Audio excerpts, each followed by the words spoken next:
My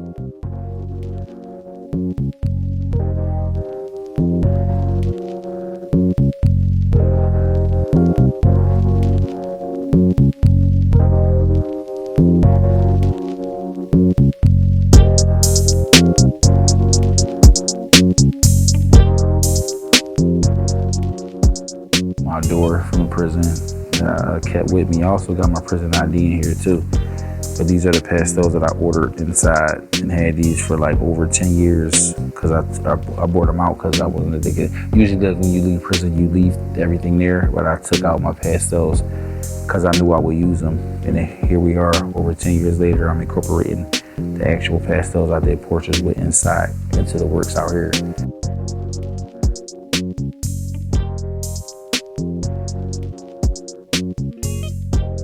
But this was full at first, and I was like, it was too plain, and it wasn't painted yet or whatever, so I was still working through the idea. And then that's what was making me like, no, it's too much, and I took it off, and then I made that line. I was like, oh, that's fire. It's an awesome opportunity to have this work inside the armory. It definitely came a long way. Oh yeah, for sure.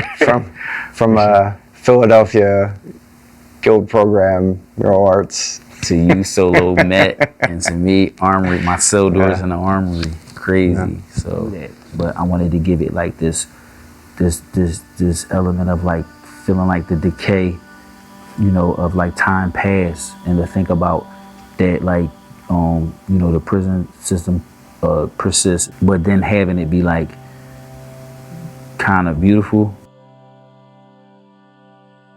Yeah, it's such a deeply traumatic experience. There's a lot of trauma that's involved having gone through that system. And I think like as artists, we both process that trauma through making artwork. It's like the space that feels safe. It's where we can figure things out, explore new ideas. For me personally, like making work in that way or working through that traumatic experience, I always try to think of how do you actually create something that draws people in, that like makes people want to engage in this often very dark, very heavy subject. Because we're not talking about something beautiful like flowers in a field or a starry night. Like we're talking about very real things that are impacting people in very real negative ways. The magic as an artist is you can take something so kind of grotesque and turn it into something that is palatable. Yeah, that's like the juggling act that I've been doing for like some time, and I believe I got better with it because there's so many layers of the work that I be taking into consideration when I'm creating that I might forget to like break down every single part. But you just reminded me of like time, and that's what made me choose the Central Park 5 to highlight them in this work, and they wasn't even guilty of the crime, and they was kids. So I wanted to bring that back and put that into the work and felt although it was important, and that's when their faces need to be seen. I know what I'm intending with the work, but I need people to see and they can understand, and in case they didn't hear the story, they get taught. But then also the abstract element gives like that feel, like you can feel the grit, you can feel the rusting of the cell, and it kind of takes you into that world. And I love the many, I did a few of these before that was single, but having a few gives you that feel of the prison cell, like being inside, and then them gazing out at you, and then you gazing at them as a piece of art. Also, like the texture that's in the work itself invites very close viewing. Like it's something you actually want to go up on and like look at very closely, yeah. Which is also something like contextually like you can't possibly do with people who are currently incarcerated. And so I think there's like a really interesting way that you're working through these ideas of like bringing this hidden system and this kind of hidden carceral architecture out from behind the walls and putting them on literal gallery walls where people get to see and experience and invite them to look closer and also kind of like humanize people who are incarcerated.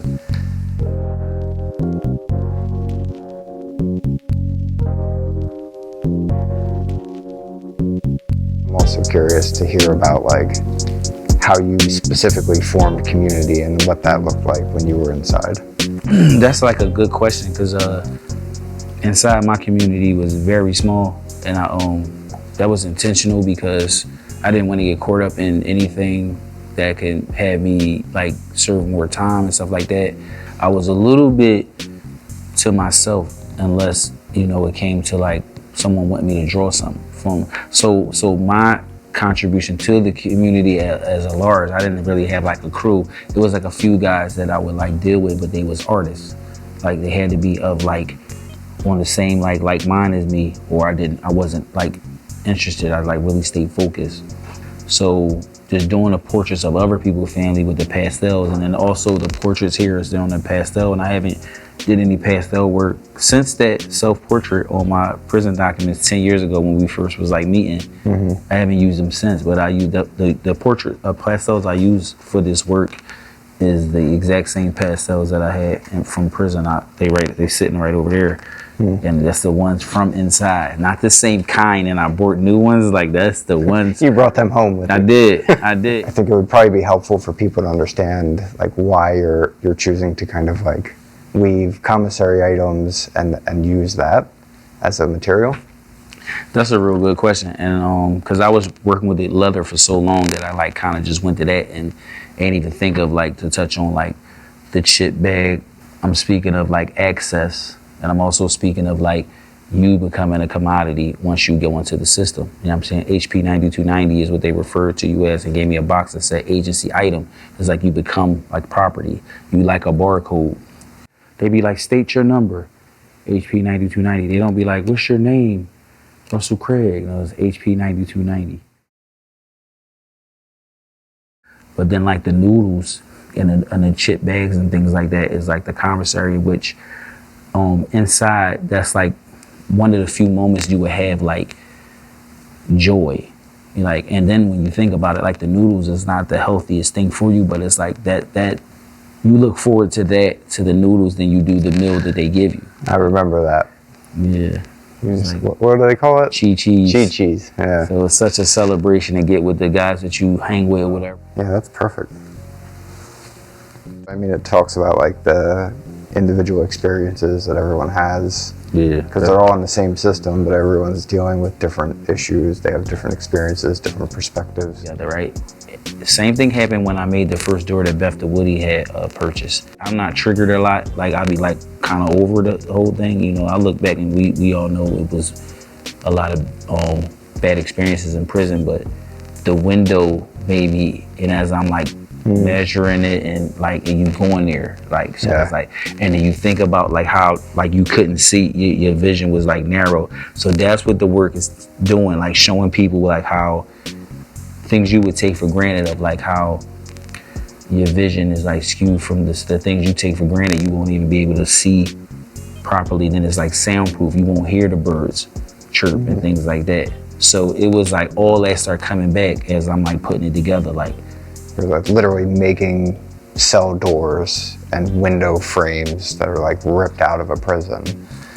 And like, it sounds like there's something cathartic in that, in like, you know, it may take you back into that space, but like there's also some kind of like power and like autonomy in like being able to control it and manipulate it to create a work that then other people can view. And also you and Agnes was good with sharing with me to find like the light.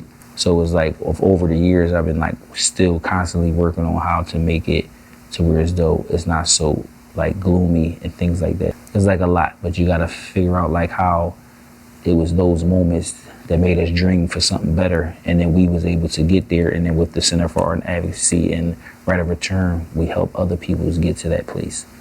So the work ties to all that. You know what I'm saying? To our experience, to what you could experience if you wind up in the system, and, you know, and then like how we was able to get through it and trying to help other people get through it. So for the show, like when you see it fully done and installed, like what do you hope viewers kind of take away from it? Always for like each work's inspiration, always. Because what if you're inspired, you're gonna like, it won't be something you just pass. like how you would use the term mime in the box. Like, don't want to give them no mime in the box. You know what I'm saying? Give them something that they have to engage with and that stays with them. Because if you inspired, it'll be that's like I was inspired by Jack Whitten. And it was just like, ooh, this dude's serious with it. You know what I'm saying? Seeing a lot of good artists and stuff like that, but then it's like his work really like stayed with me. So I would want my work to do the same. Then I was surprised that I had like people who like my work like that, like fans, like sort of kind of like. So I was like, so then it's like a responsibility. I be letting people down, take it too long, like truly. Like I had somebody come and was like, oh, I've been meaning to come to the studio just yesterday.